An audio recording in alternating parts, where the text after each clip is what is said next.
مفتقی عثمانی صاحب کا میں نے ایک جگہ انٹرویو پڑھا، وہ کہہ رہے تھے کہ جوانی میں جب یہ کرنگی میں ان کا جو دارالعلوم ہے وہاں میں جوان تھا اور میں پڑھایا کرتا تھا، فارغ ہو گیا تھا، عالم بن گیا تھا، تو وہاں سے میں آتا تھا، یہ غالباً شاید انہوں نے لائٹ ہاؤس بتایا، حالانکہ اس زمانے میں پبلک ٹرانسپورٹ بھی اتنی زیادہ نہیں ہوتی تھی، تو کہتے تھے وہاں سے میں کرنگی سے بس میں سوار ہوتا تھا اور اکثر ایسا ہوتا تھا کہ مجھے پورا سفر کھڑے ہو کے کرنا پڑتا تھا، اور یہاں لائٹ ہاؤس میں آتا تھا، یہاں پر ایک معاشیات اس کے ایک ماہر پروفیسر تھے، تو ان سے میں آ کے معاشیات سیکھتا تھا۔ روزانہ میرا روٹین تھی کہ روزانہ بسوں میں لٹک کے ادھر آیا، ان سے 1-2 گھنٹے کی کلاس لی، پھر واپس کرنگی گیا، اور ایک عرصے تک میرا یہ معمول رہا۔ اور ان کی جو اکنامکس کے متعلق جو ان کے لیکچر ہوتا تھا جو مجھے بتاتے تھے، اس میں تو اکثر باتیں میرے کام کی نہیں ہوتی تھی، مجھے تو اسلامی معاشیات سے دلچسپی تھی، وہ میں سیکھنا چاہتا تھا کہ اسلامی معاشیات کیا چیز ہوتی ہے، تو اتنی محنت کر کے اس میں سے چند ایک باتیں ایسی ہوتی جو میرے کام کی ہوتی تھی وہ میں اپنے پاس محفوظ کر لیتا تھا۔ تو اس طرح سے ایک عرصے تک میں نے سفر کر کر کے وہ میں نے معاشیات کا علم حاصل کیا، پھر اللہ تعالیٰ نے ان کو ایسی عزت عطا کر دی کہ آج دنیا بھر گھومتے ہیں۔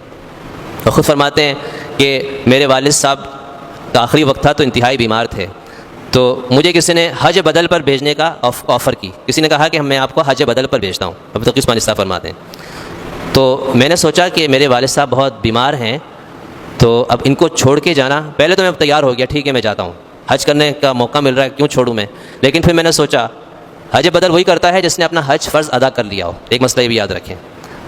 تو جس نے اپنا حج فرض ادا نہیں کیا اس کو حج بدل پہ بھیجنا جائز نہیں ہے، تو اس لیے انہوں نے اپنا فرض حج تو ادا کر لیا ہوگا، ظاہری بات ہے، ابھی حج بدل کے لیے جا رہے تھے، تو یہ نفلی حج شمار ہوتا ہے ان کا۔ تو اب کہتے ہیں کہ مجھے خیال ہے کہ میرے والد صاحب بہت بیمار ہیں، ان کو اس حال میں چھوڑ کے جانا مناسب نہیں لگتا، اچھا نہیں لگتا مجھے۔ تو میرے والد صاحب نے مجھ سے پوچھا ایک دن کہ بھئی تم جان ہی رہے، انہوں نے کہا کہ میرا دل نہیں چاہتا، دل نہیں مانتا کہ آپ کو اس حالت میں جب کہ آپ بستر پہ ہیں اور کچھ پتہ نہیں کہ آپ کے ساتھ کیا ہونے والا ہے، تو میرا دل نہیں مانتا کہ میں آپ کو چھوڑ کے حج پہ جاؤں۔ تو والد صاحب نے اس وقت مجھ سے فرمایا کہ ٹھیک ہے، تم اللہ کے لیے اتنی بڑی قربانی دے رہے ہو کہ اپنا حج چھوڑ رہے ہو صرف میری خاطر، ایک وقت آئے گا کہ تمہیں اللہ تعالیٰ بار بار وہاں لے جائے گا۔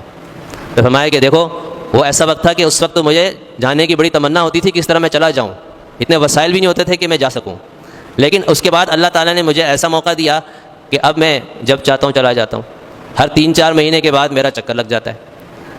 اور عام طور پہ بلکہ خود فرماتے ہیں کہ مجھے باہر سے اتنی دعوتیں آتی ہیں کہ مجھے ساری دعوتوں کو کینسل کرنا پڑتا ہے، چند ایک دعوتیں چونکہ مجھے یہاں کی اپنی مصروفیات دیکھنی ہوتی ہیں تو میں وہ دعوت قبول کر لیتا ہوں، اس موقع پر جا کے پھر میں عمرہ کرتا ہوا آ جاتا ہوں، تو سال میں 3-4 مرتبہ میرا اس طرح چکر لگ جاتا ہے حرمین شریفین کا، اور عام طور پر ان کے دورے بھی ایسے ہوتے ہیں، مثال کے طور پر اگر 1 ہفتے کے لیے جاتے ہیں نا تو 1 ہفتے کے لیے 4-5 ملکوں کا دورہ کر کے آتے ہیں، اور یہ تو ہم نے خود دیکھا جب میں ان کے ہاں ان سے پڑھتا تھا اس وقت ہم نے دیکھا کہ خاص کر کے جب امتحان ہوتے ہیں، چھٹیاں آ جاتی ہیں بیچ میں یا ایسا کوئی ہوتا ہے، بعض دفعہ ایسا بھی ہوتا ہے کہ جیسے جمعرات کو گئے اور ہفتے کی صبح پہنچ گئے، 1.5 دن کے لیے گئے، 1-2 ملکوں کا دورہ کر کے آ گئے، اگلے دن ہفتے کے دن صبح آ کے سبق پڑھا دیا۔ تو فرمایا کہ اس طرح، اور جاتے کیوں ہیں ملکوں کا دورہ کرنے، بہت سے لوگوں کو شاید ہمیں سے یہ بھی نہیں پتا ہو، اصل میں دنیا بھر کی بہت سے جو اسلامک بینک ہیں یا اس قسم کے جو مختلف کمپنیاں، اسلامک کمپنیاں، فائنینس کمپنیاں، وہ ان کو بلواتی ہیں اپنی میٹنگ میں،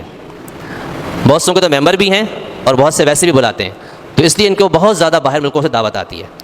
تو اس وجہ سے وہ جاتے ہیں اور ایک دن کے لیے ایک ملک میں گئے، پھر 1 دن کے دوسرے ملک میں، پھر 1 دن کے تیسرے ملک میں، اس طرح ہو کر 4-5 ملکوں کا دورہ کر کے واپس آ جاتے ہیں، اور اتنی عمر میں بھی اب بھی ان کی روٹین یہی ہے۔